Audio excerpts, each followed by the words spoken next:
Everybody, if you're watching this, then you're a wrestling fan, you're a promoter, or you're a professional wrestler, and you guys are exactly who I want to talk to. So I'm just going to thank you for a few minutes of your time, and as the title says, let me tell you why. But first, let me tell you who. I mean, some of you are like, who's this cat talking and why should I listen? My name is Jerry Mires. In the professional wrestling circles, I wrestle representing out of Cleveland, Ohio. They call me the Big Daddy of Destruction. J-Rocc is my wrestling name, and for the last 15, 16 years, basically my entire adult life, it's been spent right here in professional wrestling. And for the first 10, 11 years of my career, I was fortunate enough to travel this great country, wrestle for just about every independent promotion out there. I worked with WWF and WWE and then TNA and all of that. I got to do pay-per-views and TVs and Raws and Heats and all of those things that come with it.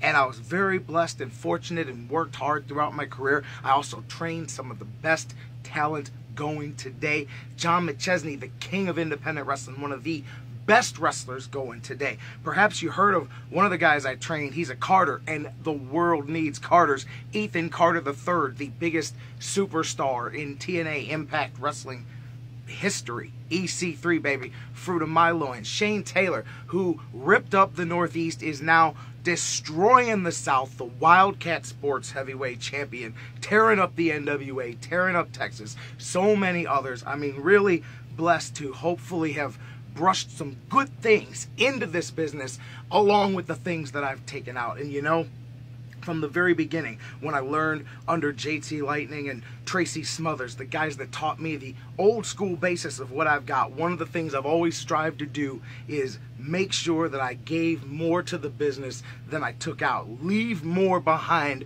when I leave. And I thought that my career ended very prematurely back in 2011, just about 4 years ago. A combination of things. I'm not going to sing my sad story.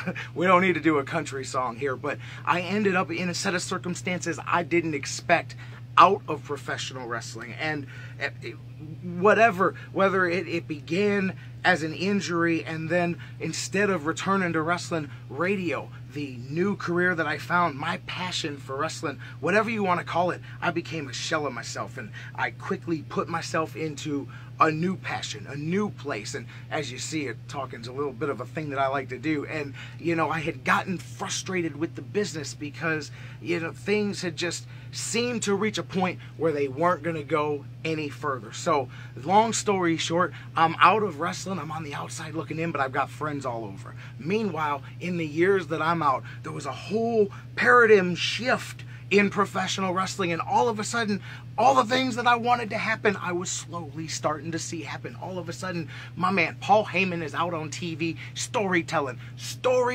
That is an unbelievable skill set that I thought was a lost art. He's out here weaving promos that are unbelievable on WWE television, and guys in t-shirts that don't look like they've ever seen the inside of a gym can work their ass off in the ring and be able to talk. And all of a sudden, WWE is letting these guys in, and TNA is opening their doors. Everybody is opening their doors to talent because the business is so bereft of talent. And the kicker, while I'm out, I'm watching all of this happen, and my boys Shane Taylor and guys like Matt Roby, they're out here getting booked for WWE, doing extra work like I used to do, and they're telling me, yeah, William Regal had us cut promos and that was the first thing we did. And I'm going, whoa, back up.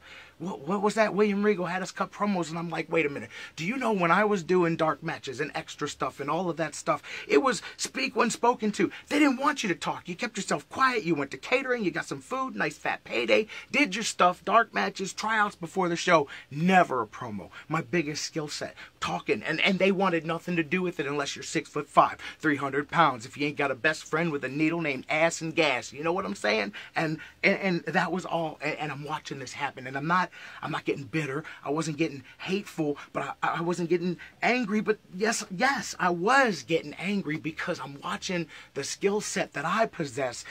Guys that can go and blow, guys that can walk it and talk it and walk them and talk them into the seats, and all of these things. All of a sudden, all that matters is talent. And if you can work and if you can talk, and all of these things come back to the forefront.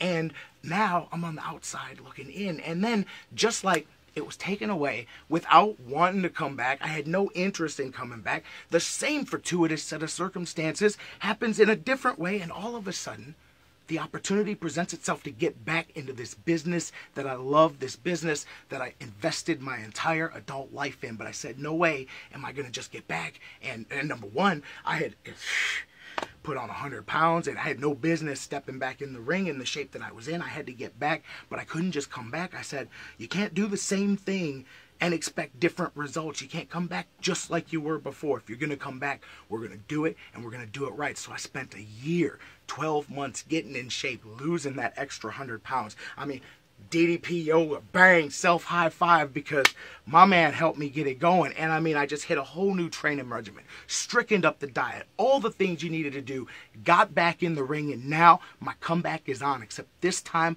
I'm finishing what I started, because I'm doing it right. I'm building it from the ground up. I've already got 15 years of base in this business, and now we're going to finish what we started. When we were checking off goals from day one, there's only a couple of them left, and those are the hardest to get. Those, my friend, are what I'm taking down starting right now in 2015. Let me tell you something. There is time for talking, and there's time for walking, and we are doing some walking daddy.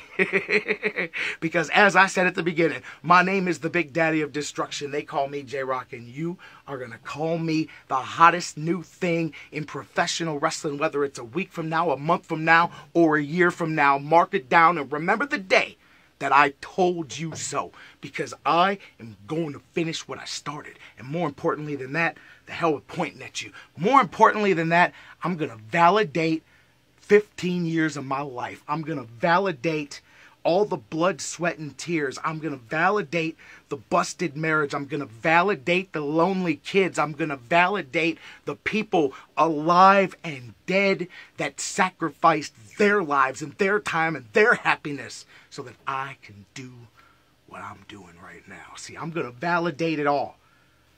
It's going to be worth something. And it's going to be beautiful, and you're going to witness it live and in Technicolor on your TV screen. Remember the day you heard it here. I am back jacking before it's all said and done worldwide, baby. You are all going to recognize, and you are all going to give it up one time.